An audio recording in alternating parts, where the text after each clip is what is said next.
Welcome and thank you for joining us on this first Sunday of the new year. A geriatrician speaking to his students once said, "The patient neither speaks nor understands the spoken word. Sometimes she babbles for hours on end. I've worked with her for the last 6 months.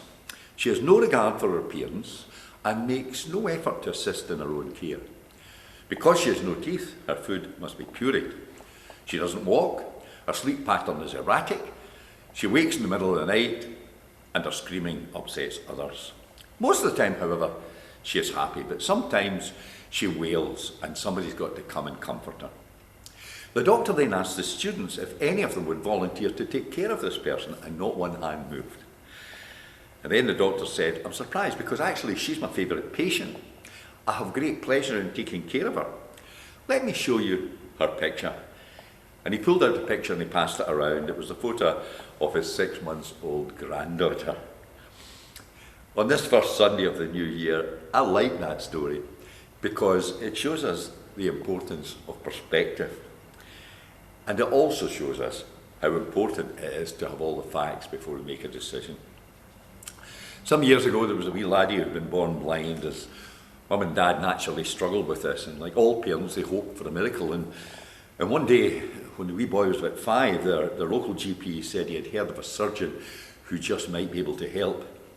Now in the morning they were to go to meet the surgeon. The wee boy gathered all of his things together, including this tattered old teddy bear. It had an ear chewed off, one eye was missing, and it was bursting at the seams. And his mum said, "Oh, leave Teddy at home, maybe we can buy you a new one." "No," he said, "I need it, Teddy's going." And he held on to Teddy all the way. The surgeon sensed that Teddy was maybe important to the boy, so he allowed him to keep it through all of the examinations. On the morning of the surgery, the hospital staff brought in 2 surgical gowns, one for the boy and a wee one for the teddy bear, and off they went. A wee blind boy holding on to his teddy bear. The surgery actually went very well, and the surgeon said, "I think he'll be able to see, but we won't know it till we remove the bandages." And finally, the doctor slowly unwound the gauze from the boy's eyes, and the wee lad could see. For the first time in his life, he saw his mum, his dad, the doctor, the flowers, the sweeties, the balloons, and the people who had cared for him.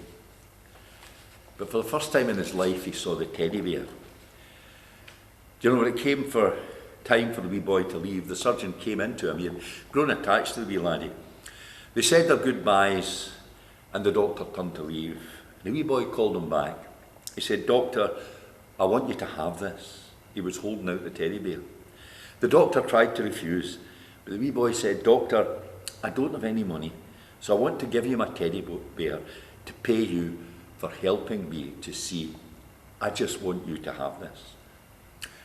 The doctor took the teddy bear, and for a long time afterwards, on the 10th floor of Massachusetts General Hospital, there was a display. A teddy bear bursting at the seams with a chewed off ear and one eye. But there was a sign written under it in the hand of the surgeon, and it simply said, "This is the highest fee I have ever received for professional services rendered." The boy could see. In response, he gave away his most prized possession. There's a name for that, and it's called gratitude. On this first Sunday of a new year, I'm sure there's something that you and I could be grateful for. Again, thank you for joining with us. God bless you.